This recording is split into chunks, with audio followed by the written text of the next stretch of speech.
অচিরেই দেখবা তোমরা, আমি বললাম অতিলকাল আইয়ামু নুদাভিলুহা বাইনান নাস, কোরআন শরীফে আছে, আল্লাহ বলছেন আমি মানুষের অবস্থা দিন বদলাই, আমি আল্লাহ সময় বদলাই, সময় বদলাই। কোরআন শরীফে আছে সূরা হুদের মধ্যে আল্লাহ বলেন আমি কখনো বান্দাকে কষ্ট আর মুসিবতের পরে সুখ এনে দেই। আবার আল্লাহই বলছে আমি কখনো বান্দাকে সুখ আর আনন্দ আর ফুর্তির পরে দুঃখ এনে দেই, দুঃখ এনে দেই। হ্যাঁ হ্যাঁ, আমি আল্লাহ এনে দেই, অবস্থার পরিবর্তন করি। সুখের দুনিয়া কখনো দুঃখে ভরে যায়, দুঃখের দুনিয়া কখনো সুখে ভরে যায়। আনন্দ মুখর মানুষ হয়তো কখনো অজরে চোখের পানি ফেলে, আবার কাঁদতেছিল বান্দা হয়তো, আবার কখনো আনন্দে হাসে। আল্লাহ বলেন আমি সময় বদলাই, আমি ঋতু বদলাই, আমি সময় বদলাই। একবার রাত আনি আবার দিন আনি, একবার আলো আনি আবার অন্ধকার আনি, একবার রোদ আনি আবার বৃষ্টি আনি, একবার সকাল বানাই আবার বিকেল বানাই, একবার দুপুর বানাই আবার রাত্রি বানাই। ঠিক তেমনি ভাবে প্রতি মুহূর্তে যেহেতু আমি আমার এই পৃথিবীতে অবস্থার পরিবর্তন করছি, তাহলে ইমানদার মনে রেখো, ঘাবড়ায়ও না। ইমানের বিজয়, কালেমার বিজয়, ইসলামের বিজয়, আল্লাহর দ্বীনের সম্মান, ওলামা, দ্বীনওয়ালা, কোরআনওয়ালা, সেজদাওয়ালাদের সম্মানের দিনও খুব কাছায় গেছে ইনশাআল্লাহ। তোমরা গুনাহ ছাড়ো, অসভ্যতার সীমা ছাড়ায় যাচ্ছ তোমরা। 24 ঘন্টায় যাদের এক ওয়াক্ত নামাজ পড়তে মন চায় না, নাফরমান সন্তান, মনে রাখিস সীমা ছাড়ায় যাচ্ছ। 24 ঘন্টা যারা নারী ছাড়া, ছবি ছাড়া, মোবাইলের উলঙ্গ দৃশ্য ছাড়া যাদের রাত কাটে না, দিন কাটে না, নাফরমান, মনে রাখিস সীমা ছাড়ায় গেছে। এটা বাড়াবাড়ি, বাড়াবাড়ি, এটা বাড়াবাড়ি। দিবানিশি যারা মদের আড্ডায়, নেশার আড্ডায়, মনে রাখিস নাফরমান, সীমা ছাড়ায় গেছে। ঠিক হবে না এটা। যে মালিক রোদ আনে সে মালিক বৃষ্টিও আনে, যে মালিক হাসায় সে মালিক কাঁদায়, সুখ যে মালিক দেয় দুঃখ সেই মালিকই দেয়, জীবন যে মালিক দেয় মৃত্যু সেই মালিকই দেয়, সুস্থতা যিনি দেয় অসুস্থতা তিনিই দেয়, হায়াত যিনি দেয় মৌত তিনিই দেয়। না ভিন্ন কেউ? কথা বলেন না, ভিন্ন কেউ না, একই আল্লাহ। আল্লাহ বলেন আল্লাহই হাসান, আল্লাহই কাঁদান। আদহাকা মানে আল্লাহ হাসান, আবকা মানে আল্লাহ কাঁদান। ওয়া আন্নাহু হুয়া আমাতা ওয়া আহইয়া, আল্লাহ বলেন আল্লাহই মৃত্যু দেন, আল্লাহই জীবন দেন, আল্লাহই জীবন দেন, আল্লাহই রাত আনেন, আল্লাহই দিন আনেন, আল্লাহই আনেন। প্রতি সেকেন্ড আল্লাহই বদলান, প্রতি মুহূর্ত সময়ের প্রত্যেকটা সেকেন্ড বদলায় কে? কথা বলেন না, কে বদলায়? রাত, এই যে এখন রাত, কে আনলেন?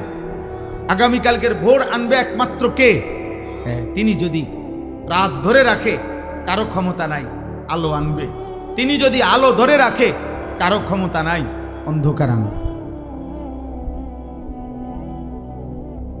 বলো ভাই, আফসুসের বিষয়, আফসুসের বিষয়। আব্বা এশার নামাজের টাইম হয়েছে, এই সময়ও যে ছেলেগুলো এখানে দাঁড়াইয়া ছিল, এমন অসভ্য বেয়াদব কেমনে হইল আব্বা?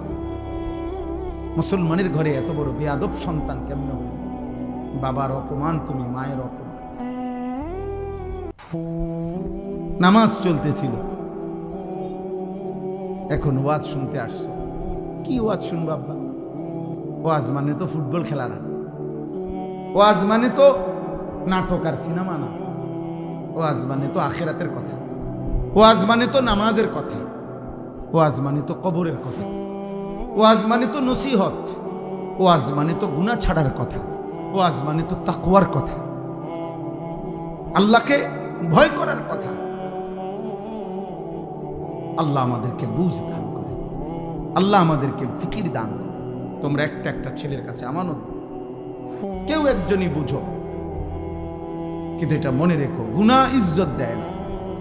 নারী, ছবি, মদ, জুয়া, জিনা, ব্যভিচার ইমান থেকে বিচ্ছিন্ন করে দেয়। আমি হাদিস বলি, আল্লাহ নবী সাল্লাল্লাহু আলাইহি ওয়াসাল্লাম বলেন, যে ব্যক্তি জিনা করে, নারীর সাথে কোনো হারাম কাজ করে, খোদার কসম এই এক পাপ। আর হলো অশারিবাল খামরা, যে নেশা করে, মদ খায়, গাঁজা খায়, বাবা খায়, ফুট্টা খায়, পেন্সিডিল খায়, ইয়াবা খায়, এমন নিকৃষ্ট নাফরমান, খোদার কসম আল্লাহ নবী বলছে, বেবিচারী আর নেশাখোর, এই দুই নাফরমানের কলজাত থেকে ওই পাপ অবস্থায় আল্লাহ তাআলা ঈমান খুলে রাখা দেয়। এই কোরআন ধরে বলি, কোরআন হাতে ধরে বলি, আল্লাহ তার কলিজার হৃদয় থেকে ঈমান বের করে ফেলে। আল্লাহ বলে, নেশাখোর ঈমানটা দিয়ে যা, যা, আমার ঈমান আমি রেখে দিলাম, এবার বেঈমান যা, তুই যা। আল্লাহ বলে, চরিত্রহীন লম্পট, নারীর সাথে গুনাহ করবি, ঠিক আছে যা, আমার ঈমান আমারে দিয়া যা, আমি ঈমান রেখে দিলাম, কালিমা রেখে দিলাম, এবার যা। কি সাংঘাতিক কথা!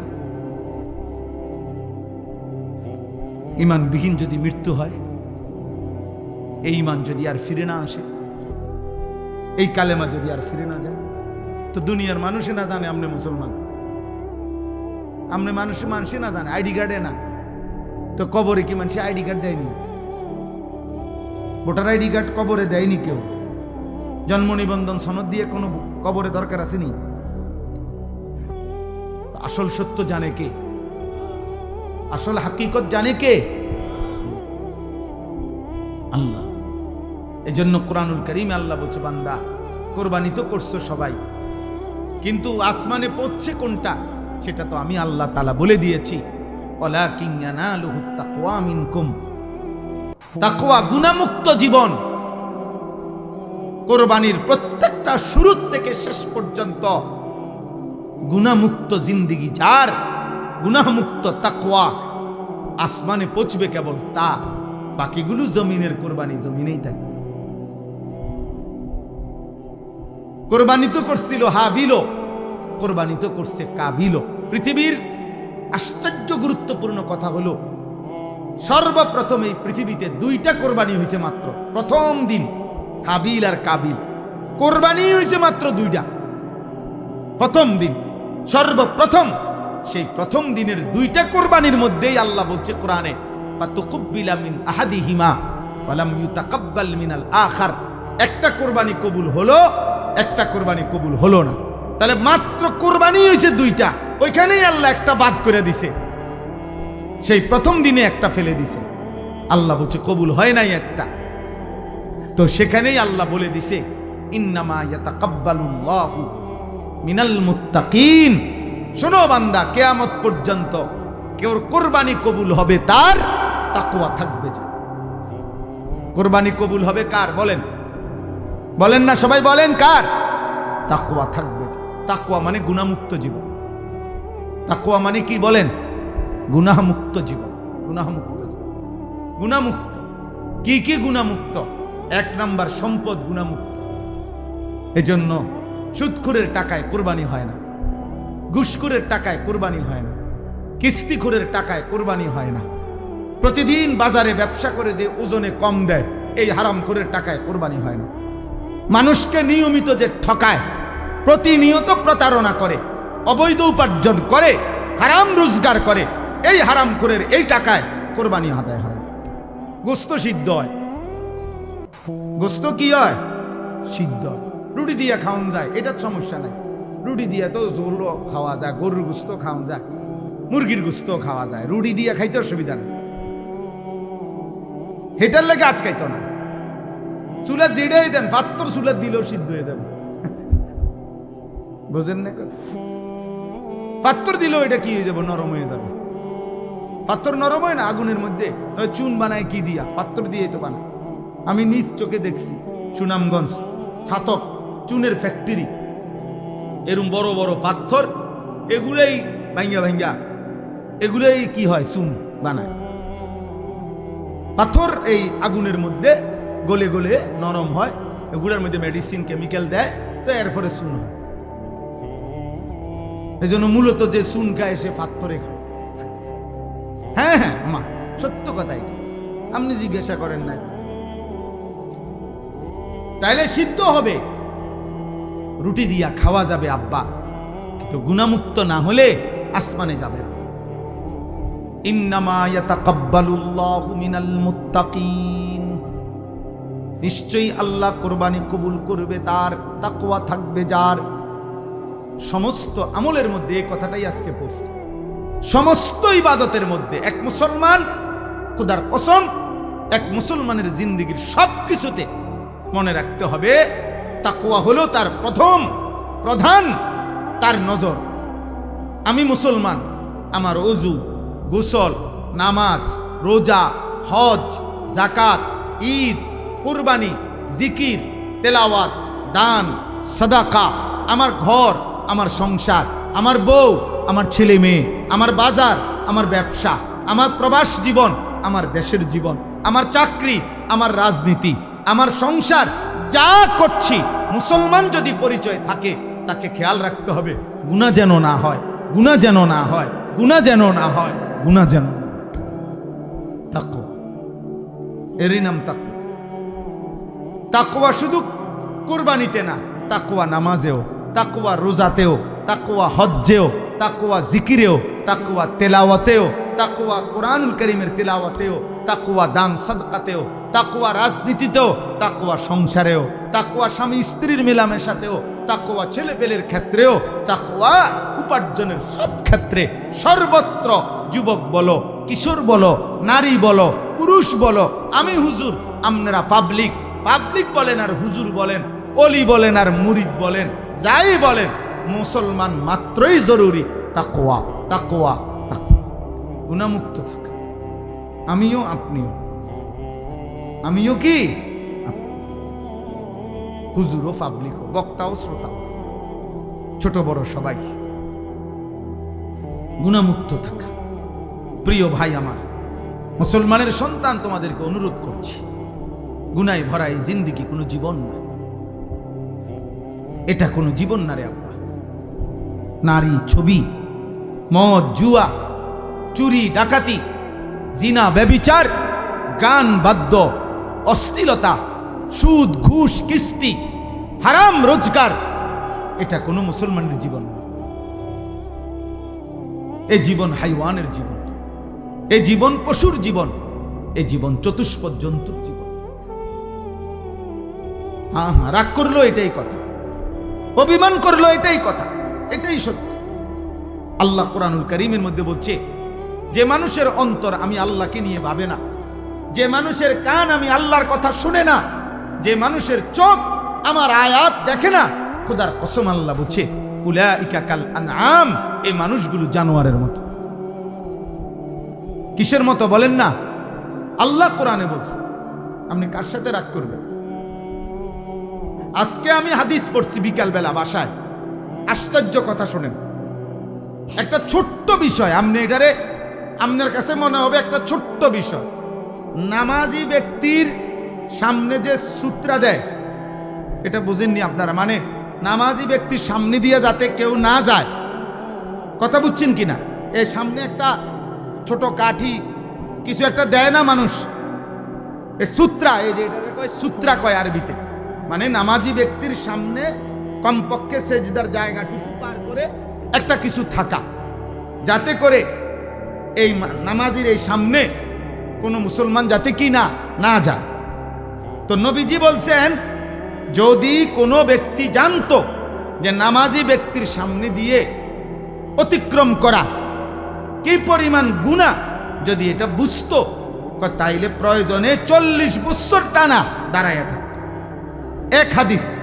আরেক হাদিসে আবু হুরায়রার হাদিস হলো যে নবীজি বলছেন, তাহলে সে প্রয়োজনে মিআতু আমিন, 100 বছর হইল দাঁড়াইয়া থাকতো, তবু অতিক্রম করত না।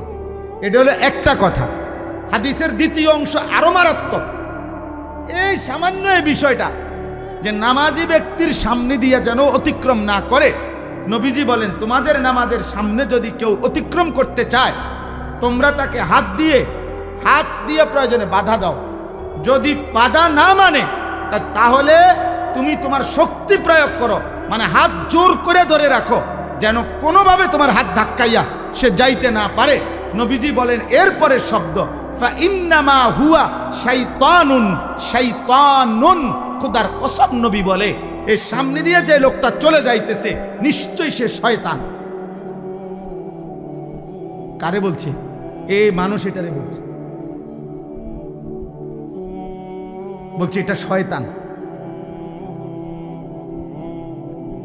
কত ছোট্ট বিষয়, বিষয়টা সামান্য কিনা, কিন্তু নবীজি বলছে এটা শয়তান। নামাজি ব্যক্তির সামনে দিয়ে গেল কেন? তাইলে যে রাসূল সাল্লাল্লাহু আলাইহি সাল্লাম নামাজি ব্যক্তির সামনে অতিক্রমকারী ব্যক্তিটাকে আর কোনো পাপ নাই, শুধু বেড়াইন দিয়ে গেছে। আর এই কথা বোঝেন নাই? কি চুরি করছে এনে, এরে নবীজি বলছে এটা শয়তান।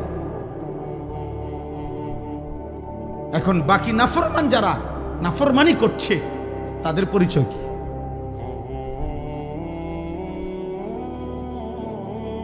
তাদের পরিচয় কি? নাউজুবিল্লাহ। দোস্ত আমার, বন্ধু আমার, ছেলেরা আমার, কেউ হয়তো তোমারে ধরতেছে না, কেউ হয়তো তোমারে ছুঁইতেছে না, কেউ হয়তো তোমারে ফেরাইবার মতো সাহস করছে না, ফলে তুমি যা ইচ্ছা তাই করে নষ্ট হয়ে যাচ্ছ। কিন্তু শেষ পর্যন্ত তো কেউ রে ছাড়াই তুমি কবরে যাইবা। একাকী সেদিন তুমি কেমনে শুইবা? কেমনে শুইবা? এই জন্য আজকে এটাই আমার বক্তব্য। আমি কোরআনুল কারীমের যে আয়াতটা পড়ছি সূরা আলে ইমরানের 4 নম্বর পারা 3 নম্বর সূরা 102 নম্বর আয়াত, আল্লাহ তাআলা বলছেন, হে ঈমানদারগণ, ইত্তাকুল্লাহা হাক্কা তুকাতিহ, তোমার সবটুকু সাধ্য দিয়ে, তোমার সবটুকু সামর্থ্য দিয়ে ঈমানদার মুমিন করো, তাকওয়া অবলম্বন করো, গুনাহ থেকে বাঁচো, গুনাহ থেকে বাঁচো, গুনাহ থেকে বাঁচো, গুনাহ থেকে বাঁচো।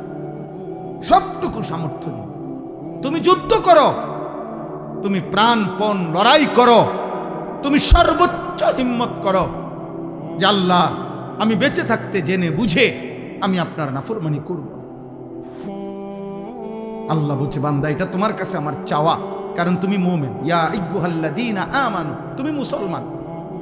তুমি হিন্দু হইলে আমি বলতাম না, তুমি ইহুদির বাচ্চা হইলে তোমার আমি বলতাম না, তুমি খ্রিস্টান হইলে আমি বলতাম না, তুমি বৌদ্ধ হইলে আমি বলতাম না, তুমি যদি বলতা তুমি মুরতাদ, নাস্তিক, বেঈমান, আল্লাহ বলে তাইলে আমি তোমারে বলতাম না। কিন্তু তুমি বলছো তুমি মুসলমান, এই জন্য তোমাকে বলছি। এখন আমরা যারা এখানে দাঁড়াইয়া বসে আছি, আমরা নিজেকে মুসলমান বলি তো? কথা বলে না? ছেলেরা বলো না তোমরা মুসলমান? সবাই বলো তো। তোমাদেরকে আল্লাহ বলছে ইত্তাকুল্লাহা হাক্কা তুকাতি, আল্লাহকে ভয় করো। আল্লাহকে ভয় করা মানেই হলো গুনাহ ছেড়ে দাও। আল্লাহকে ভয় করার প্রথম তর্জমা গুনাহ বর্জন করো। এই জন্যই তো বলছে আল্লাহ, যদি গুনাহই ছাড়তে না পারো বান্দা, আমার ঈমান আমারে দিয়া দাও, লাগবে না, যা। তোমার মতো 2-4 জন নষ্ট মানুষ ঈমানদার না হইলেও আমার আখিরাতে অসুবিধা হবে না, আমার জান্নাতেও লোকের ঘাটতি হবে না। এই জন্য নবীজি বলছে যে মদখোরের কলিজার থেকে, নেশাখোরের কলিজার থেকে আল্লাহ ঈমান রাইখা দেয়, যা দিয়া যায়। জিনা ব্যভিচার করে যে নারীর সাথে, হারাম প্রেম, হারাম সম্পর্ক, অশ্লীলতা যে করে, আল্লাহ তার হৃদয় থেকে ঈমান রেখে দেয়, যা আমার ঈমান আমার দিয়া যা, যা যা বেঈমান, এবার যা বাইর। আল্লাহ নবী, আল্লাহ কোরআনে বলছেন, হে সুদখোর, আমি আল্লাহর সাথে সুদ খাচ্ছ, ঠিক আছে খাও, শুধু মনে রেখো আমি আল্লাহর সাথে যুদ্ধের ঘোষণা শুনে নাও, তোর লগে আমি যুদ্ধ করুম, দেখি তুই আমার সাথে যুদ্ধ কইরা তোর অভাব কেমনে মিটাস। আমি আল্লাহ, আমি থাকতে তোর আমি দেখব। খোদার কসম, এটা কোরআনের আয়াত। আল্লাহ সুদখোরকে ডাইরেক্ট বলছে, তোর লগে আমি যুদ্ধ করলাম, যুদ্ধের ঘোষণা দিলাম, আমি তোর অভাব দূর করব না, চাই তোর কোন আব্বা তোর অভাব দূর করে আমি দেখব, তোর কোন বাপে আছে। এই জন্য পৃথিবীর একটা সুদখোর আজ পর্যন্ত সুখের কোনো দাবি করতে পারে নাই। লোনের পর লোন নিতেছে, টাকার পর টাকা নিতেছে, একটা পর্যায়ে দেউলিয়া হইয়া, একটা পর্যায়ে দেউলিয়া। কালকে রাত্রে, গতকালকে রাত্রে, আহা, একজনের কথা আমারে বলতেছে, একজন শুনাইছে, দোয়া চাইছে যে হুজুর, লোন নিতে নিতে, সুদ নিতে নিতে 400 কোটি টাকা নিছে, নিয়ে একসাথে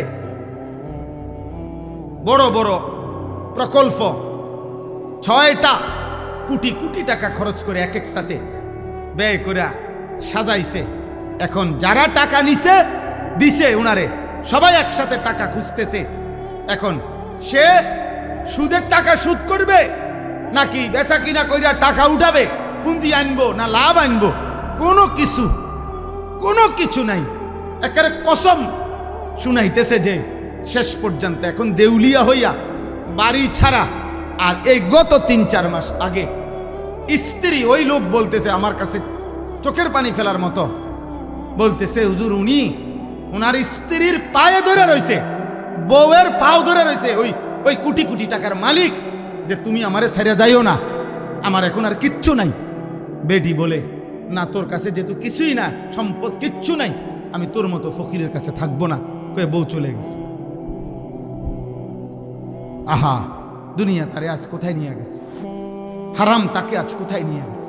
আজ ঘর হারা, স্ত্রী হারা, মানুষের সাথে সম্পর্ক হারা। এই জন্য গুনাহ ইজ্জত দেয় না আব্বা, আজ না হোক কাল লজ্জিত করে। এটাই আমার শেষ কথা। আমি অনুরোধ করলাম, গুনাহ ইজ্জত দেয় না, গুনাহ সম্মান দেয় না। তোমরা যারা ইনসাফ যদি থাকে, বিবেক যদি থাকে, আব্বা একটা ছেলেকে বলি, তোমরা যারা নামাজ পড়ো না, আল্লাহর সাক্ষী রেখা যদি এখানে আইসা দাঁড়ায়া বলো তোমার বিবেক কি বলে, এই সমাজের মানুষ তোমারে কি মনে করে? তোমরা যারা চুল মুশরিক বেঈমানের মতো, একটা ছেলে এখানে আইসা দাঁড়াও, এখানে ক্যামেরা হইতেছে, তোমরা ইয়া কও যে এই সমাজের মানুষ তোমাকে কি মনে করে, তোমার বিবেক কি বলে? তোমরা যারা নারী দেখো, ছবি দেখো, অশ্লীল দৃশ্য দেখো, উলঙ্গ নাচ গান নর্তকীর ছবি দেখো, তোমার মতো হাইওয়ানকে, তোমার মতো মানুষরূপী পশুকে এই সমাজের মানুষ কি ভাবে? চলো এখন ইয়া হোক, এখানে তো মানুষ আছে, তুমি জিগাও আইও একজন যে ভাই আমি 5 ওয়াক্ত নামাজের একটা সেজদা আজকের দিনে দেই নাই, আপনাদের বিবেচনা কেমন আমারে মনে হয়? তো তুমি এসে দাঁড়ায় কও, যদি সুযোগ থাকতো, মুক্ত অনুমতি থাকতো, তো সবাই তোমার একটা একটা জুতা দিয়ে বাড়ি দিবে। হয়তো এর দূর সাহস করবে না, মানুষ পারবে না হয়তো এর দূর হিম্মত করতে, কিন্তু বাস্তবতা হইল থুতু মারারই যোগ্য যে আমরা তো তোকে এতটা নাফরমান ভাবি নাই। তুমি বলো, চ্যালেঞ্জ করো, এখন আসো। আবার আমরা যারা নামাজ পড়ছি, তো আমরাও বলি যে আমরা আজকে ফজর থেকে এশা পর্যন্ত খোদার কসম 5 ওয়াক্ত নামাজ মসজিদের জামাতে পড়ছি। আমি বললাম, তো এবার মানুষ তুমি জিজ্ঞাসা করো যে উনার ব্যাপারে আপনাদের মন্তব্য কি, আর যে নামাজ পড়ে নাই 5 ওয়াক্ত তার ব্যাপারে মানুষের মন্তব্য কি? মুক্ত মঞ্চে সবার সামনে দেখা যাক। কথা বুঝেন নাই? এখানে দেখা হোক। অতএব দোস্ত, এটাই কথা, ঈদ পরবর্তী কথা এটাই। কোরবানির ঈদ বলি আর রোজার ঈদ বলি, রমজান বলি আর হজ বলি, নামাজ বলি আর সেজদা বলি, সমস্ত ইবাদতের টার্গেট আমার জীবনে যেন তাকওয়া আসে। আমার জীবনে যেন কি আসে? তাকওয়া। গুনাহমুক্ত জীবন, আল্লাহকে ভালোবাসা, গুনাহকে বর্জন করা। ওয়ালা তামুতুন্না ইল্লা ওয়া আনতুম মুসলিমুন। আল্লাহ তাআলা বলেন, আমার বান্দা পূর্ণ মুসলিম না হয়ে, আমার আনুগত্য পুরা না করে মৃত্যুবরণ করো না, কবরে আইসো না। কবরে আসবার আগে একবার না 50 বার, 50 বার না 500 বার মিলাইয়া আসো যে আল্লাহর আনুগত্য পুরা করেছি কিনা। আল্লাহ বলেন হিসাব মিলাই আসো। আমরা অনেকেরে আছে, পুরুষ মানুষ আমরা, আমাদের মহিলারা বাজারের লিস্টি দেয়, দেখবেন মাসিক বাজারের মুদি মালের পেঁয়াজ 10 কেজি, রসুন 3 কেজি এমনি লেখা দেয় না, তাহলে আমাদের নিয়ম কি? আমরা যে কোনো পুরুষ, আমরা যারা বাজার করি এরকম লিস্টি চাইয়া, তো আমরা বাজারে থাকতে বারবারই একটু পর পর আমি যেটা করি যে আমার এই লিস্টি দিলে আমি মাল কিনি, এদিক দিয়ে দাগ দিই, দিয়া আবার দেখি কোনোটা বাদ আছে কিনা, শ্রোতা এটার লগে মিলাইয়া তারপরে খরচ শেষ করি। যেই দোকানদারে মালটা দেয়, যেই মুদি দোকানদার যার কাছে আমরা লেখাইছি শ্রোতা লেখায়, মানে এটার মধ্যে ওইও যখন ওই বস্তার মধ্যে বইরা মালটা দেয় সবটি মাইপা সারলে ওই এটার লগে মিলাই কিনা বলেন, এমনি এমনি কোনা দিয়ে দেয়, দাগ দেয় না, দাগ দিয়ে দিয়া হয়ে বস্তার মধ্যে মালটা বুঝাই দিয়া, এই যে মাল 13টা, এখানে দিছি 13টা, হুজুর এত দাম নেন। তাহলে আল্লাহ তাআলা বলেন ওয়ালা তামুতুন্না ইল্লা ওয়া আনতুম মুসলিমুন, আমার বান্দা, আমার আনুগত্য, আমার ইবাদত, আমার হুকুম দুনিয়ায় থাকতে মরার আগে মিলাইয়া আইসো, মিলাইয়া ডাক দিয়ে দিয়া মিলাইয়া আইসো, মিলাইয়া কবরে আইসো, নাই তো 1 সেকেন্ডে কবরে টিকতে পারতাম না। এই জন্য যে আমি সব সময় বলি, চাচা মিয়া গপ মারে সাধুয়ানে বইয়া আল্লাহর রহমতে 3 ফুট বিদেশ পাঠাইয়া জীবন বিয়া দিয়ে লাইছি গদ্দুয়ার করে আমার মাশাআল্লাহ। এখন আল্লাহর রহমতে আপনার দোয়ায় আর কোনো টেনশন নাই, ওনার মূল্যেও কোনো দুঃখ নাই। না, আপনি মরেন আল্লাহর রহমতে, আপনি খুব দ্রুত সময় মরিয়া যান চাচা, আপনি মরিয়া না দেখবেন দুঃখ কাকে বলে। হ্যাঁ, কবর বুঝি বিদেশের হিসাবে, কথা বলে না, কবর বুঝি বিল্ডিং এর হিসাবে। তো এটি কি কইলেন আপনি? এগুলো কি শুনাইলেন মানুষের? আখেরাতের কথা কি কি দিয়ে বুঝাইলেন? বিল্ডিং দিয়া। নাউজুবিল্লাহ। আল্লাহ আমাদেরকে হেফাজত করেন, আল্লাহ আমাদের সবাইকে কবুল করেন। আজকের এই আলগি নওজোয়ান, এই ছোট্ট ছোট্ট কিশোর ছেলেগুলো যারা এই মাহফিলটা সাজিয়েছে, আল্লাহ আমাদের সবাইকে কবুল করে নেন। আল্লাহ পাক তাদেরকে উত্তম বিনিময় দান করেন।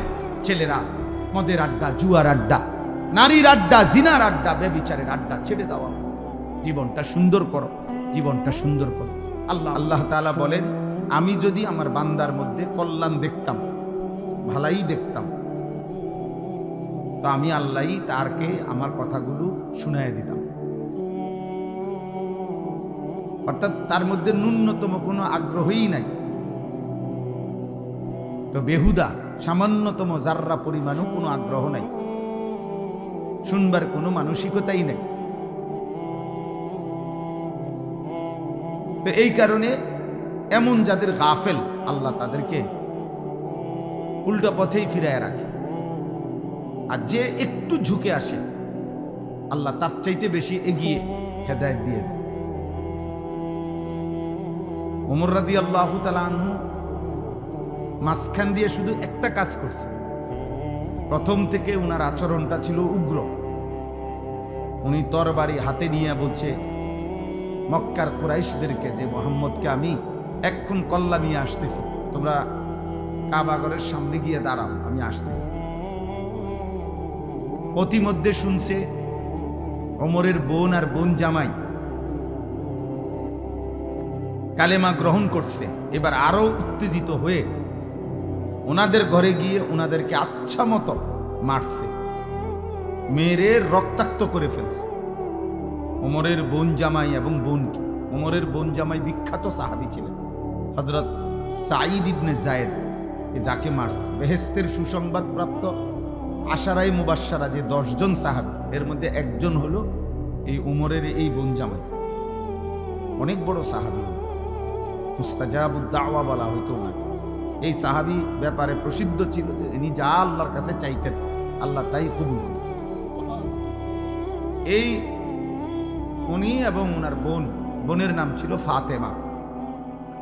ভাই তোমরা ওইখানে কি বুঝে বসছো? ভাই এটা তো এমন না যে খেলার মাঠ, তোমরা গ্যালারিতে বসছো। বিষয়টা কি আসলে?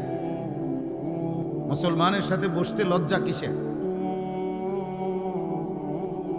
মাটিতে বসার মধ্যে সবচেয়ে বেশি আনন্দ, কারণ মাটির মানুষ মাটিতে বসার মধ্যেই তৃপ্তি,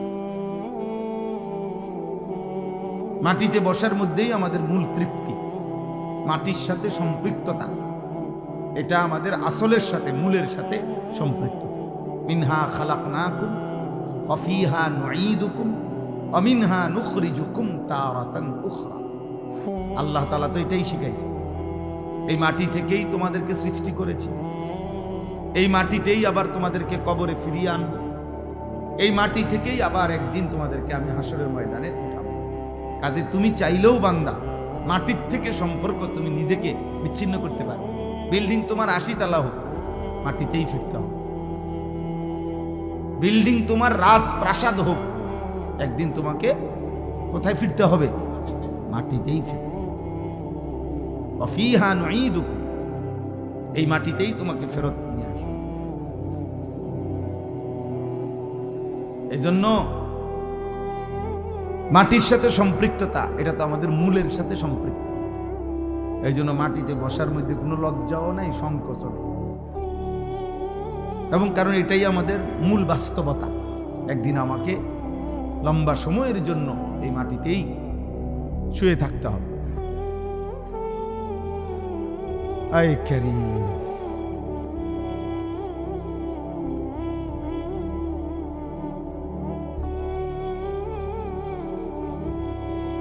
উঠাউটি করো না, উঠাউটি করো না, বসো, জেনারেটর দিবে।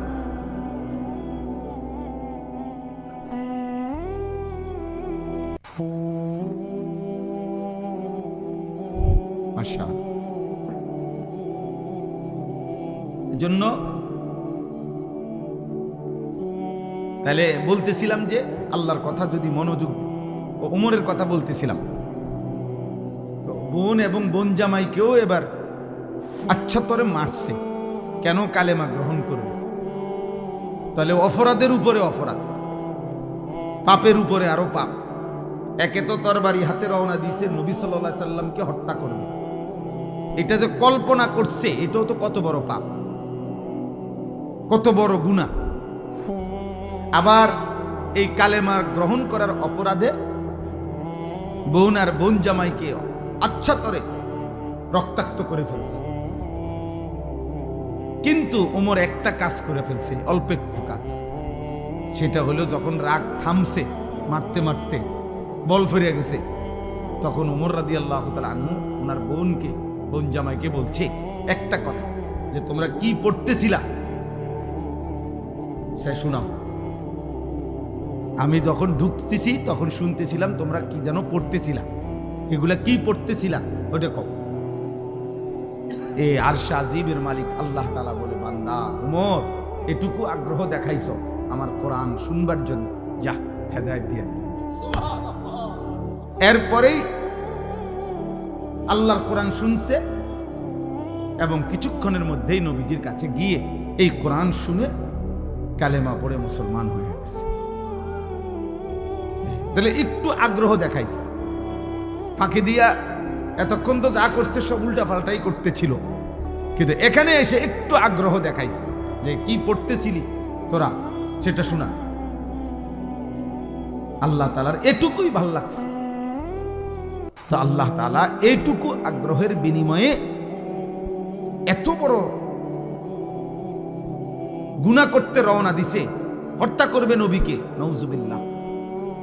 এত বড় পাপের সংকল্প করে যে রওনা দিছে এবং এখনো বোন আর বোন জামাইকে এভাবে মারছে, অন্যায় করছে, কিন্তু ওই যে বললাম একটু আগ্রহ দেখাইছে, আল্লাহর কথা শুনতে চাইছে। আল্লাহ তাআলা এর বরকতেই হেদায়েত দিয়েছে। সূরা তাহা কোরআনের একটা সূরা আছে, ওই সূরার কিছু অংশ তেলাওয়াত করছে। ওমর রাদিয়াল্লাহু তাআলা আনহু বলছে, থামো, আর লাগবে না, যা বুঝার আমি বুঝেছি, চলো মুহাম্মদের কাছেই যাই। তো বোন আর বোন জামাই বলছে, কেন যাইবা? বলছে, আর গর্দান নিতে না, এবার আমার গর্দানি মুহাম্মদের কদমে দিয়ে। এরপরে কালেমা পড়ে মুসলমান হয়েছে। কোরআনুল কারীমের মধ্যে সূরা হুদের মধ্যে আছে, মক্কার কাফেররা নবীজিকে বলতো, মুহাম্মদ তুমি যে আমাদেরকে কালেমার দাওয়াত দিচ্ছ আমরা মেনে নিতাম যদি তোমার কাছে বিপুল পরিমাণ অর্থ ভান্ডার থাকত, বিপুল পরিমাণ টাকা পয়সা ধন ভান্ডার যদি থাকতো তাইলে আমরা তোমাকে গ্রহণ করতাম। কারণ তখন তো একটা লাভের সম্ভাবনা আছিল যে তোমার দলভুক্ত হইলে অনেক কিছু টাকা পয়সা খাদ্য খাবার বরাদ্দ পাওয়া যাবে। মানুষ নেতার পিছে ঘুরে উপাস থাকার জন্য, ঠিক না? নেতার পিছনে ঘুরে কেন? উপাস থাকার জন্য। খাওয়া, চুরি, যত রকমের ডাইন বাম নয় ছয় পাওয়া যায়, এই সমস্ত ভোগ করার জন্য। এটাই পিছনে পিছনে ঘুরার মাকসাদ। ইল্লা মাশা আল্লাহ, হ্যাঁ যদি কেউ ভিন্ন থাকে, থাকতেই পারে। লাখের মধ্যে, হাজারের মধ্যে, কোটির মধ্যে ভিন্ন কেউ উত্তম সব জায়গায় সব ক্ষেত্রেই আছে, ছিল, থাকবে। তো এরাও বলতে লাগলো যে তোমার দলভুক্ত হইতাম, তবে যদি তোমার কাছে ধনভাণ্ডার থাকতো। কিন্তু তোমার তো তেমন কিছু নাই। মক্কায় তো আমরা চিনি তোমারে, তোমার বাপও নাই, মাও নাই। তুমি যে এই চাচা আবু তালেবের ঘরে লালিত পালিত, উনিও দুর্বল মানুষ আর্থিকভাবে। তাহলে কি বুঝছে তোমারে অনুসরণ করব? 2 নাম্বার, মক্কার কাফেররা বলতো, দ্বিতীয়ত আমরা তোমাকে অনুসরণ করতাম যদি দেখতাম তোমার সাথে আল্লাহর পক্ষ থেকে সরাসরি ফেরেশতা তোমার সাথে থাইকা মুখামুখি আম করে বলতেছে যে হ্যাঁ আল্লাহর নবী, আমি ফেরেশতা বলতেছি। এরকমও যদি আমরা ডাইরেক্ট দেখতাম ফেরেশতা বলতেছে তোমার পক্ষে, তাইলেও অনুসরণ করতাম। কিন্তু এইটাও তো দেখি না, সম্পদও নাই, আবার কোনো ফেরেশতাও তোমার সাথে নাই, দেখি না আমরা। তো আমরা কি বুঝে তোমার অনুসরণ করতাম? কুরআনুল কারীমের মধ্যে আছে, আল্লাহ তাআলা নবীকে বলছে, বন্ধু এমন কথার পরেও আপনি সামান্যতম ঘাবড়াবেন না, আপনি অস্থির হইয়েন না, বরং আপনি মনে রাখবেন শুধু ইন্নামা আনতা মুনদির, আপনি হচ্ছেন আল্লাহর দিকে ভয় প্রদর্শনকারী। আপনি ইন্নামা আনতা নাযীর, আপনি ভয় প্রদর্শনকারী। আপনার দায়িত্ব জাহান্নামের ভয় দেখানো, আপনার দায়িত্ব কবরের ভয় দেখানো, আপনার দায়িত্ব আখিরাতের ভয় দেখানো, আপনার দায়িত্ব আল্লাহর ভয় দেখানো। এটা আপনার জিম্মাদারি, আপনার দায়িত্ব আপনি শতভাগ গুরুত্ব দিয়ে আদায় করেন। এবার পরিবর্তন হইল কয়জন, হইল না কয়জন, বদলাইলো কয়জন, বদলাইলো না কয়জন, এর কোনোটা আপনার জিম্মাদারি না। সেটা আমি আল্লাহর ফয়সালা, ওইটা আমি দেব, ওইটা আমি দেব। তাইলে আল্লাহ তাআলাই এই নিজাম বলে দিয়েছে যে নিয়ম হলো এটাই, আল্লাহর কথা বলতে থাকা, আমার দায়িত্ব বলতে থাকা। পরিবর্তন হবে কে, হবে না, বদলাবে কয়জন, বদলাবে না কয়জন, খোদার কসম বাবা, এটা আল্লাহর ফয়সালা। এই জন্য এই যে তোমরা যারা নামাজ পড়ো না, তোমরা যারা গুনার মধ্যে লিপ্ত আছো, ছেলেরা, তোমাদের কারো পরিবর্তনই আমার হাতে না, আব্দুল কাদের জিলানীর হাতেও না, কারো হাতে না। এমনকি খুদ নবী সাল্লাল্লাহু আলাইহি সাল্লামের হাতেও কারো পরিবর্তন ছিল না। সমস্ত সিদ্ধান্ত একক একজনই, শুধু আল্লাহর হাতে। শুধু কার হাতে? যার কারণে আমাদের নবী সাল্লাল্লাহু আলাইহি সাল্লামের বলা দাওয়াতে কেউ কালেমা পড়ছে, আবার নবীজির দাওয়াতেও কেউ কালেমা প্রত্যাখ্যান করছে, প্রত্যাখ্যান করছে, গ্রহণ করে না। কেউ এক কথাতেই কালেমা পড়ছে, আবু বকর সিদ্দিক রাদিয়াল্লাহু তাআলা আনহুকে একবার প্রথম যখন দাওয়াত দিছে নবীজি, প্রথম কথাতেই আবু বকর কালেমা পড়ে মুসলমান হয়েছে। মানে 2 কথা কোন লাগছে না। আবার কাউকে 23 বছর পুরা বুঝাইছে, নবীজি সাল্লাল্লাহু আলাইহি সাল্লামের ইন্তেকাল পর্যন্ত 23 বছরেও ওই নাফরমান কালেমা গ্রহণ করে না, বরং 23 বছরে বিরোধিতা করে গেছে। তাহলে কি বুঝা গেল? ফয়সালা কার হাতে? আল্লাহর হাতে, আল্লাহর হাতে। নবীজি সাল্লাল্লাহু আলাইহি সাল্লাম বলেছেন যতজনকে, আশা করছেন সবার জন্যই কালেমা। নবীজি একজন উম্মত কালেমা ছাড়া থাকুক, নবীজি সাল্লাল্লাহু আলাইহি সাল্লাম 1 সেকেন্ডের জন্য এটা চায় না। একজন উম্মত জাহান্নামে যাক। আল্লাহর নবী বলছে, উম্মত আমি কোনোদিন স্বপ্নেও এটা চাইনি। আমি চেয়েছি আমার শেষ উম্মতটাও জাহান্নাম থেকে বেঁচে যাক, জাহান্নাম থেকে বেঁচে যাক। নবীজি বলছে, আমি তো চূড়ান্ত খুশি হব সেদিন আমার আল্লাহর নিকটে আমার শেষ উম্মতটাকেও জাহান্নাম থেকে বাঁচাইতে পারবো যেদিন। এইভাবে নবী সাল্লাল্লাহু আলাইহি সাল্লামের আগ্রহ ছিল। ফালাআল্লাকা বাখিউন নাফসাকা আলা আথারিহিম। ভাইয়া না বসলে ফায়দা হবে না, এই দাঁড়াইয়া থেকে লাভ হইতো না আর কি, বলে নিলাম আর আপনি বুঝতেন না। দাঁড়াইয়া ওয়াজ কলিজায় ঢোকে না, তামসা সাউন্ড যায় শুধু আর যাইবার সময় চটফুটি খেয়ে যাবেন গাড়ি।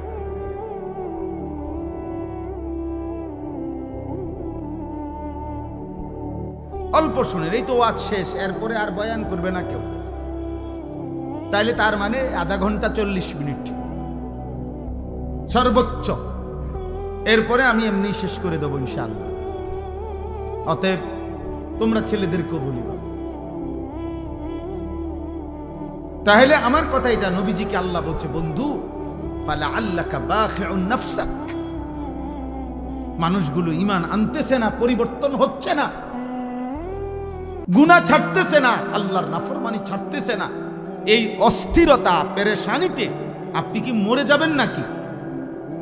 মানে নবীজির অস্থিরতা এত বেশি ছিল যে খুদ আল্লাহ তাআলা নবীজিকে সান্ত্বনা দিছে, বন্ধু আহার একটু থামেন, একটু বিশ্রাম করেন, আপনি তো দেখতেছি মরে না যাবেন। বলতে বলতে কানতে কানতে উম্মতের জন্য নবীজির কান্না আল্লাহ থামাইছে, নবীজির পেরেশানি আল্লাহ থামাইছে, নবীজির অস্থিরতা মহান আল্লাহ তাআলা থামাইছে। কোরআনে আছে, আল্লাহ তাআলা বলছে, ফাইন্নাল্লাহা ইউদিল্লু মান ইয়াশা ওয়া ইয়াহদি মান ইয়াশা ফালা তাযহাব নাফসুকা আলাইহিম হাসারাত। দোস্ত এদিক সেদিক তাকায়েন, শ্রোতা আসলে আরো ছেলেরা আসবে, কেউ বসবে, প্রত্যেকের যদি আমনে চোখে তাকায়া দেখতে হয়, বুঝতেন না এখানে আসুক হাতি আসুক নলে মানুষ আসুক, বুঝেন না কথাটা? যেই আসুক উনি ওর মতো আসুক, মানুষ হোক আর হাতি হোক, এটা দেখার কিছু নেই। মনোযোগ চাই, আমি তো এটাই বুঝাইতে চাইতেছি। মনোযোগ জরুরি, আগ্রহ জরুরি, আল্লাহর কথার প্রতি আগ্রহ জরুরি।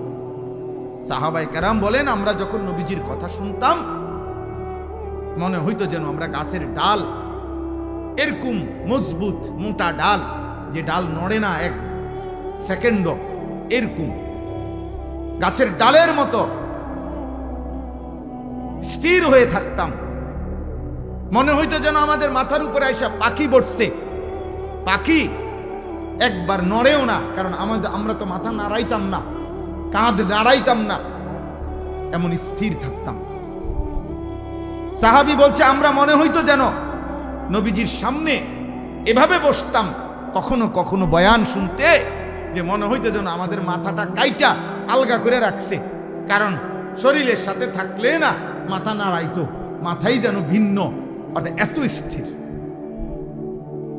এভাবে বর্ণনা করছে ওনারা। এই প্রচন্ড পরিমাণ আগ্রহ, এর কারণে আল্লাহ তাআলা ওনাদের জিন্দেগি পরিবর্তন করছেন এবং ওনাদের দ্বারাই আল্লাহ তাআলা বিশ্বময় ইসলামের খেদমত নিয়েছেন।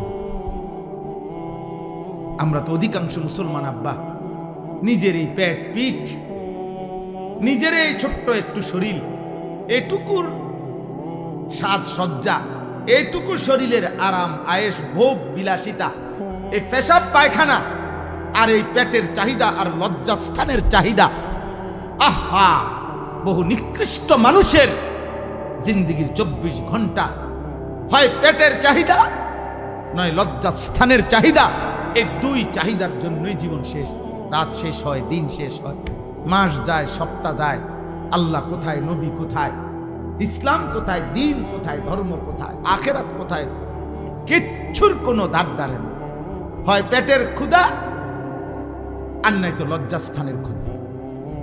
এই হাইওয়ান মনে করছে আর 10টা চতুষ্পদ জন্তু জানোয়ারের মতো আমার জীবনও এটাই,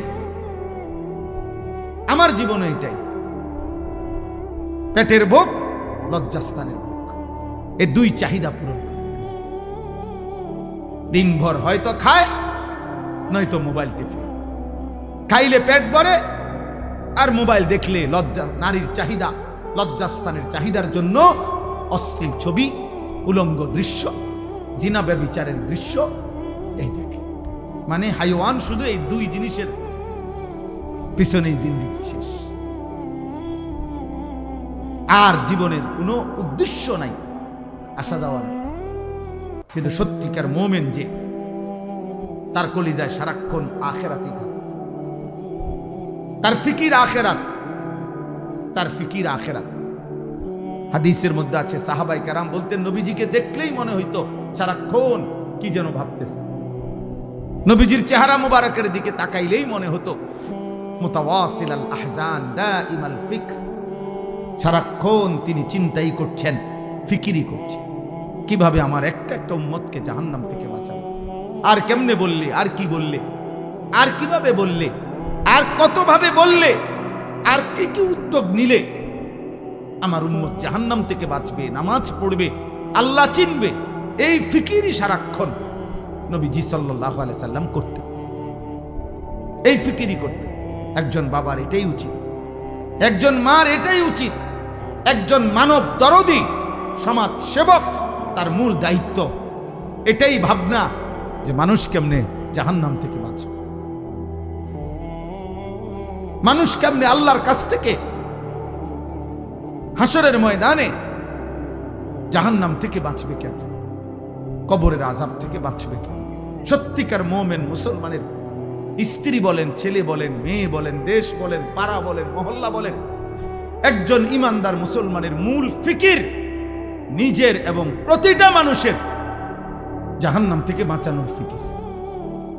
ইন্নামা আনতা নাযীর, নবীজিকে আল্লাহ এটাই বলছে, ঘাবড়াবেন না। আপনার সম্পদ না থাকুক, আপনার সাথে প্রকাশ্য ফেরেশতা তাদের সাথে কথা না বলুক, ওরা যাই আবদার করুক, আপনি মনে রাখবেন ইন্নামা আনতা নাযীর, আপনি জাহান্নামের ভয় প্রদর্শনকারী, আপনি আল্লাহর ভয় প্রদর্শনকারী, কবরের ভয় প্রদর্শনকারী, আখিরাতের ভয় প্রদর্শনকারী। এটাই আপনার দায়িত্ব, আপনি বলতে থাকেন। আমি এখানে আজকেও আইসা মনে হইল কত বছর হয়, 2006 সাল বা 5 সালে, 2006 সাল হবে খুব সম্ভব, আমি প্রথম আপনাদের এই আলগি গ্রামে আসছি বিল্লালদের বাড়ির মাহফিলে। তাইলে আজকে 2026 সাল, বরাবর 20 বছর, বরাবর 20 বছর। এই 20 বছরের ভিতরে খুব কম বছর বাদ গেছে আমি আসছি না, কমপক্ষে 2-3 বছর মনে হয় না এরকম গ্যাপ গেছে, মনে হয় না। টানা এ কোনো না কোনো পারপাসে, এখানে হোক আর ওই পাড়া হোক আর এই পাড়া হোক, ছেলেরা করুক আর বুড়ারা করুক, হুজুররা করুক আর জওয়ানরা করুক, কোনো না কোনো মাহফিলে আসা যাওয়া ছিল। তাহলে 20 বছর পরেও তো ওই একই বক্তব্য, একই কথা, যে হুজুর মাদকের বেড়ে গেছে, জুয়া বেড়ে গেছে, অশ্লীলতা বেড়ে গেছে, নেশা বেড়ে গেছে। তার মানে প্রতিনিয়ত এই পাপ, গুনাহ, এই অশ্লীলতা, এই বেহায়াপনা। কারণ আমরা অল্প কয়েকজন মানুষ হয়তো ভাবি মানুষকে গুনাহ থেকে ফিরাবার, আর সংখ্যাগরিষ্ঠ একটি জাতির, একটি দেশের, একটি রাষ্ট্রের, একটি সমাজের সংখ্যাগরিষ্ঠ মানুষ চায় অশ্লীলতা আরো বেড়ে যাক, অসভ্যতা বেড়ে যাক। তাহলে এত বিপুল মানুষ যদি নাফরমানি ছড়িয়ে দেয়, 1-2 মিলে কদ্দুর ঠেকাবে? একটা সাগরের ঢেউ তো 2-4 টুকরি মাটি দিয়ে ঠেকানো যায় না। একটা নদীর ঢেউ তো আব্বা 2-4 টুকরি মাটি দিয়া বাদ দেওয়া যায় না, বাদ দেওয়া যায় না। কক্সবাজারের উত্তাল ঢেউ, বঙ্গোপসাগরের, এটা আমরা মাটি কাইটা বেড়া দিলে, বাদ দিলে তো আটকাবে না।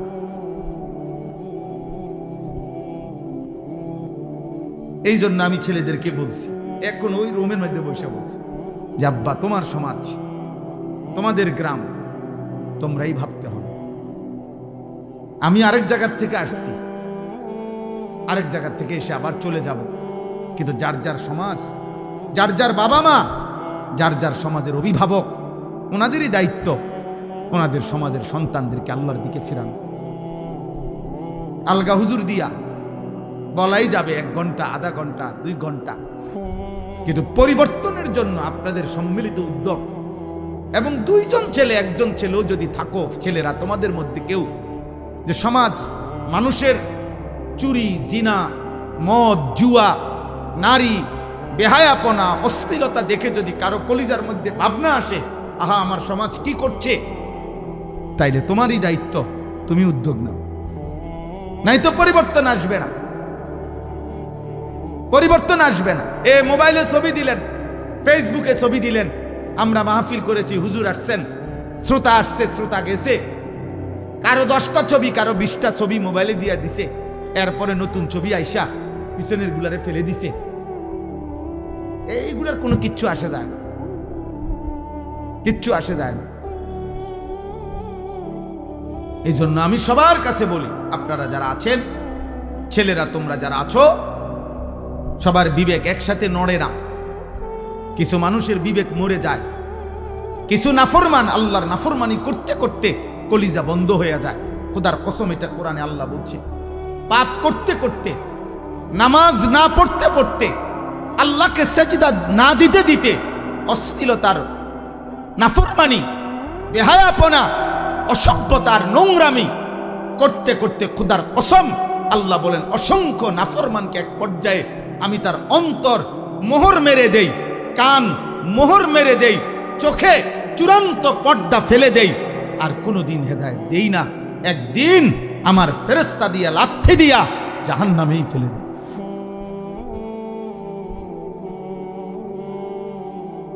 হ্যাঁ, খাতামা আলা সামঈহি ওয়া কলবি ওয়া জাআলা আলা বাসারিহি গিশাওয়া। গুনাহের জন্য লম্বা করতে নাই, পাপকে দীর্ঘ করতে নাই। পাপের দীর্ঘ হইলে, গুনাহ লাগাতার হইলে সবচেয়ে বড় মুসিবত হইল, আর কোনদিন যদি আল্লাহ ফিরার সুযোগ আল্লাহ না দেয়, তো পৃথিবীর সমস্ত পীর বুজুর্গ যদি বাইকটাও কাউরে খাবায়, আর হইতো না। আব্দুল কাদের জিলানীর আব্বাও যদি কবর থেকে আসে, মালিক যদি বলে তোরে আমি হেদায়েত দেব না, তো কায়নাতের সমস্ত পীর বুজুর্গ একসাথে তসবিহ পড়েও আপনারে আর হেদায়েত দিতে পারে। আল্লাহ যাকে হেদায়েত দিবে না বলে ফেলে, তাকে আর কায়নাতের কেউ দিতে পারে না। যদি পারত, তাহলে রাসূলুল্লাহ সাল্লাল্লাহু আলাইহি সাল্লাম আবু তালেবকে ঈমান দিতে পারতেন, পারতেন কিনা? নবীজি সাল্লাল্লাহু আলাইহি ওয়াসাল্লামের চাইতে প্রিয় আল্লাহর মাখলুকের মধ্যে, আল্লাহর সৃষ্টির মধ্যে, আল্লাহর নিকটে এর চাইতে মাহবুব আর কেউ হইতে পারে? কথা বলে না। আর কেউ হয়েছে? আগামীতে হবে কেউ? তাহলে সেই তিনি চোখের পানি ফেলে কাঁদতেছে, চোখের পানি ফেলে কাঁদতেছেন। আল্লাহ তাআলা বলছে, না বন্ধু, কাঁদবেন ঠিক আছে, কিন্তু আপনার চাচা আবু তালেবকে আমি ঈমান দেব। মৃত্যুর মুহূর্ত পর্যন্ত নবীজি চেষ্টা করছে, চাচা কালেমা বলেন, কালেমা বলেন, কালেমা বলেন। কুল লা ইলাহা ইল্লাল্লাহ কালিমাতান আশহাদু লাকা বিহা ইনদাল্লাহ। ওই যে মোবাইল ধরে রাখছে, এই এই বেটা ফালতু মানুষ, সেটা নামান। শোনেন নাই আপনি মোবাইল ধরতে নিষেধ করছি? তো আপনারা কেউ সাথে বললেন না কেন ওনাকে?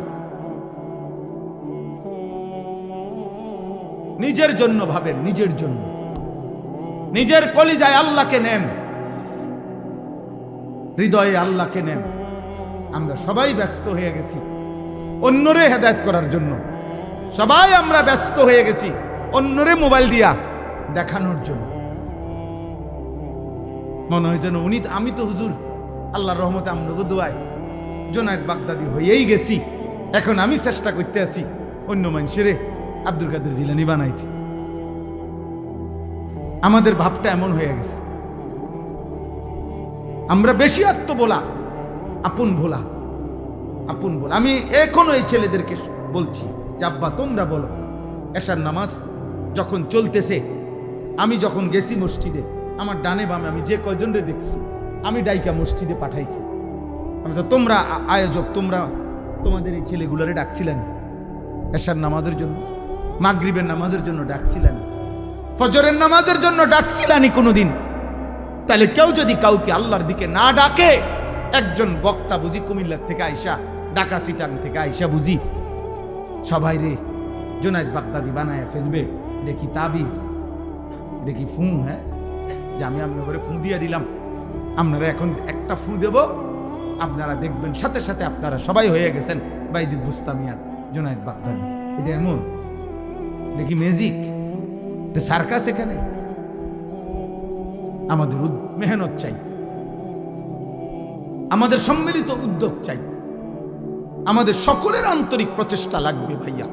আলহামদুলিল্লাহ, এটা এখন সুখের খবর, সফলতা সুখবর এটা যে সারা বাংলাদেশে এখন পিচ্ছি পিচ্ছি ছেলেরা, সারা বাংলাদেশে আলহামদুলিল্লাহ।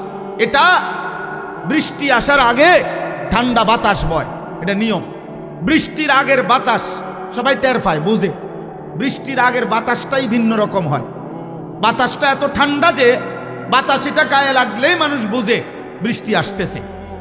ঠিক তেমনি ভাবে সারা বাংলাদেশে তো আমরা আলহামদুলিল্লাহ দৌড়াই।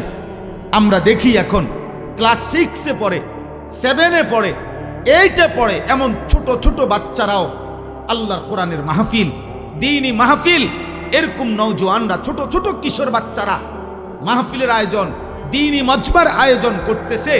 ইনশাআল্লাহ এটা বোঝা যায় যে ঠান্ডা বাতাস বইতেছে, আগামী দিনে ইসলামের পতাকা পৃথিবীময় উড়বে ইনশাআল্লাহ। দেখি সমাজ উল্লেখযোগ্য পরিবর্তন হবে। আমি বললাম একদিন পৃথিবীতে ইসলামের যখন চূড়ান্ত বিজয় ছিল, তখন দুষ্ট চরিত্রের মানুষকে মানুষ অবজ্ঞার দৃষ্টিতে দেখত। আজ যখন গুনার মাত্রা বেড়ে গেছে, তখন আপনাদের চোখে হুজুর আর মোল্লা এখন আপনাদের কাছে দুর্বল মনে হয়। কিন্তু একদিন ইনশাআল্লাহ মালিক যখন চাইবে অবস্থার পরিবর্তন হবে, তখন আমি বললাম প্রত্যেক সমাজে মনে রাখো ছেলেরা, তোমরা যারা চরিত্রহীন, বেনামাজি, মদখোর, নেশাখোর, গাঁজাখোর, ফুট্টাখোর, বাবাখোর, ইয়াবাখোর, সুদখোর, হারামখোর, কিস্তিখোর, লোকে তোদেরকে দেখলে থুতু মারবে, থুতু মারবে, থুতু মারবে। মনে রাখে, লোকে তোদেরকে দেখলে থু দিবে, থুতু মারবে ইনশাআল্লাহ। মনে রাখিস আপা, আমি বললাম, বলবে ওই দেখ হারামখোর, বলবে ওই দেখ সুদখোর, বলবে ওই দেখ ফুট্টাখোর, বাবাখোর, দেখ। এইভাবে ইশারা দিয়ে দেখাবে। ইনশাআল্লাহ পরিবর্তন স্পষ্ট বুঝাই যাচ্ছে, স্পষ্ট বুঝ। এখানেও এসে এরা একসাথে হয়েছে, যারা সব ছোট ছোট ছেলে, মাশাআল্লাহ, ছোট ছোট ছেলে ফিকির করছে, মাহফিলের আয়োজন করছে। এটা পরিবর্তনের সম্ভাবনা, একদিনেই সব বদলে যাবে। তাহলে নবী সাল্লাল্লাহু আলাইহি সাল্লামের মতো শ্রেষ্ঠতম নবীও 23 বছর মেহনত করতে হতো না। বুঝেন নাই কথাটা? এই জন্য আমি সমস্ত ছেলেদেরকে, তোমাদেরকে বলতেছি, বাবা, আল্লাহ আমাদের সবাইকে কবুল করে নেন, এই মাদ্রাসা আল্লাহ তাআলা কবুল করে নেন। আমি সবার কাছে অনুরোধ করছি। আর বিশেষ একটা আবেদন হলো, আগামী এই মাসের জুন মাসের 13 তারিখ দ্বিতীয় শনিবার আমার মাদ্রাসায় সকাল 8টা থেকে রাত 9টা পর্যন্ত, এশার নামাজ পর্যন্ত, মুসলিম কিশোর যুবক যারা 30 বছরের নিচে যাদের বয়স, তাদের জন্য দিনব্যাপী সকাল 8টা থেকে এশার নামাজ পর্যন্ত রাত্র ধারাবাহিক তাদের জন্য তারবিয়াতি কোর্স হবে, স্কুল কলেজের ছেলেদের জন্য। অর্থাৎ সকাল 8টা থেকে জোহরের নামাজের পূর্ব পর্যন্ত অজু, নামাজ, সূরা, কেরাত, দোয়া, কালাম, এগুলো শেখানো হবে, রুকু, সেজদা। দুপুর 2:30টা থেকে এশা পর্যন্ত ধারাবাহিক বয়ান হবে। আমরাও ইনশাআল্লাহ হায়াতে বাঁচলে আমরাও ছেলেদের চরিত্র গঠনমূলক বয়ান করব। আমার শায়েখ আল্লামা মুফতি মুশতাকুন নবী কাসিমি হুজুর বয়ান করবেন, এবং মাগরিবের পরে আমাদের পরম শ্রদ্ধেয় আল্লামা মুফতি আরিফ বিন হাবিব তিনি বয়ান করবেন। এজন্য এখানে ছেলেপেলে যারা আছেন, যাদের সুযোগ হয়, আগামী 13ই জুন রোজ শনিবার সকাল 8টা থেকে রাত এশা পর্যন্ত 30 বছরের নিচে যাদের বয়স, এমন মাদ্রাসা ছাত্র না, স্কুল কলেজ ইউনিভার্সিটি অথবা পড়ালেখা করে না, এমনে ঘুরে গাড়ে দিন রাত বইয়ে মোবাইল টিপে আকামলা, এরম আকামলা গেলেও সমস্যা নাই। বুঝেন না কথাটা? যে এরকমে হোক, ও মানুষ হইলেই হয়েছে, তুই যাও, অসুবিধা নাই, দিন শিখবা, আল্লাহ চিনবা, আখেরাতের কথা শুনবা। আমি দাওয়াত দিলাম, শুধু যাওয়া আসার গাড়ি ভাড়া আপনাদের, আর ওইখানে যাওয়ার পরে নাস্তা, দুপুরের খানা, রাত্রের খানা সব আমাদের দায়িত্বে, আল্লাহর দয়ায় ইনশাআল্লাহ। আল্লাহর বান্দারা অনেক আগেও অনেক ভাইরা দেয়, এই আয়োজনগুলো করলে অনেকেই সহযোগিতা করে, অনেক ভাই। তো ইনশাআল্লাহ এরকম অন্য কেউ সহযোগিতা করবে আল্লাহর দয়ায়, আমরা মেহমানদারি করাবো ইনশাআল্লাহ। কমপক্ষে 1000 বাচ্চা, 1000 কিশোর যুবক একসাথে আয়োজন, আমাদের ফিকির আশা, বেশি হোক কম হোক কোনো অসুবিধা নাই। এখানেও অংশগ্রহণ করার মতো লোক আছে ওই মজমায়। সুযোগ থাকলে, কারো মন চাইলে যে হুজুর এত ছেলে দিন শিখবে, আল্লাহর কথা শুনবে, আপনাদেরও মন চাইলে আপনারা শরীক হইতে পারবেন। আমাদের মাদ্রাসা 115.5 শতক জায়গা কিনছি আমরা, 115.5 শতক জায়গা, প্রায় 2,67,00,000 টাকা জায়গার দাম।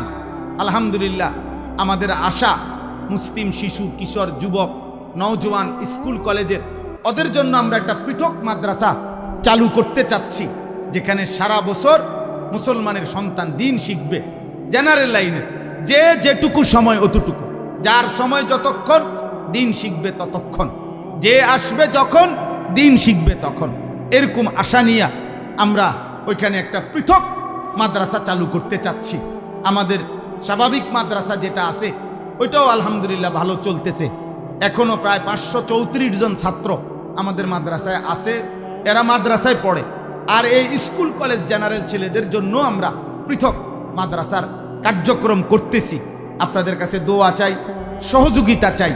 আমাদের সেই মাদ্রাসার জমিতে এক নামাজের মুসল্লা জায় নামাজ পরিমাণ মাটির দাম 4200 টাকা। সারা বাংলাদেশ থেকে অসংখ্য আল্লাহর বান্দা এই 4200 টাকা শরিক হয়েছে। আমরা একটা হ্যান্ডবিল কাগজ দেই, এই কাগজের মধ্যে বিকাশ নাম্বার আছে, অ্যাকাউন্ট নাম্বার আছে। 4200 টাকার ওই আবেদনটা আমাদের ওই কাগজটার মধ্যে আছে। আপনারা এই কাগজটা নিয়েন। কারো সুযোগ থাকলে ছেলেরা, বাবারা, ভাইরা আমাদের মাদ্রাসার এই জমিতে কমপক্ষে 4200 টাকা দিলে এক নামাজের মুসল্লা পরিমাণ জমির মূল্য সুদ করলেন, আপনি সদকায়ে জারিয়ার সওয়াব যতদিন সেটা চলবে আপনি পাইতে থাকবেন ইনশাআল্লাহ। আলহামদুলিল্লাহ, আমরা ওই দিন হিসাব করছি কোরবানির বন্ধের সময় প্রায় 1,78,00,000 টাকা এই পর্যন্ত আল্লাহর বান্দারা দান করছে, এবং মানুষের এই দানে এই টাকা পরিশোধ হয়েছে আলহামদুলিল্লাহ। এই জন্য আপনাদের কাছেও দিলাম, যদি কারো সুযোগ হয় আপনারা অংশগ্রহণ করবেন। আল্লাহ তাআলা আপনাদেরকে তৌফিক দেন, কবুল করেন।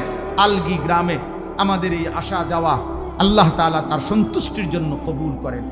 আলহামদুলিল্লাহি রাব্বিল আলামিন। আল্লাহুম্মা